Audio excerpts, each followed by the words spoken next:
ঢালিউডের আকাশে নতুন গুঞ্জন। সুপারস্টার শাকিব খান কি তবে তৃতীয়বারের মতো বাবা হতে যাচ্ছেন? গত কয়েকদিন ধরে বিনোদন পাড়ায় কান পাতলেই শোনা যাচ্ছে চিত্রনায়িকা বুবলি নাকি আবারও মা হতে চলেছেন। শুধু তাই নয়, গুঞ্জন উঠেছে তিনি এখন 5 মাসের অন্তঃসত্ত্বা। সবচেয়ে বড় প্রশ্ন হচ্ছে, সন্তানের জন্ম কোথায় হবে? হাওয়ায় ভাসছেন নানা খবর।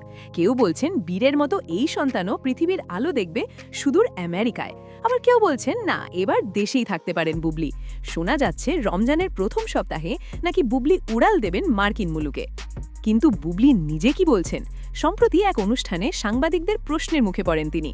সেখানে তিনি খবরটি সরাসরি স্বীকারও করেননি, আবার অস্বীকারও করেননি। রহস্য বজায় রেখে তিনি বলেন, এসব বিষয় খুবই ব্যক্তিগত এবং স্পর্শকাতর। যখন কথা বলবো সবাইকে সম্মান জানিয়েই বলবো। আপাতত এ নিয়ে আলোচনা বন্ধ রাখাই ভালো।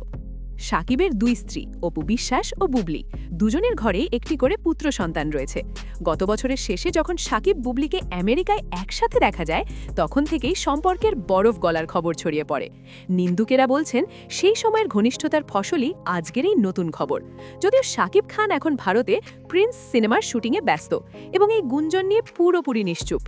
অপু বিশ্বাসের পর বুবলি, আর এখন তৃতীয় সন্তানের খবর। সাকিব খানের ব্যক্তিগত জীবনের এই সমীকরণ যেন মেলাভার। বীরের জন্মের সময় সাকিব পাশে ছিলেন না বলে আক্ষেপ করেছিলেন বুবলি। এবার কি তবে সাকিব দায়িত্ব নেবেন, নাকি সময়ের আবর্তে এটিও কেবল গুঞ্জন হয়েই থেকে যাবে? আপনার কি মনে হয়? কমেন্ট করে আমাদের জানান।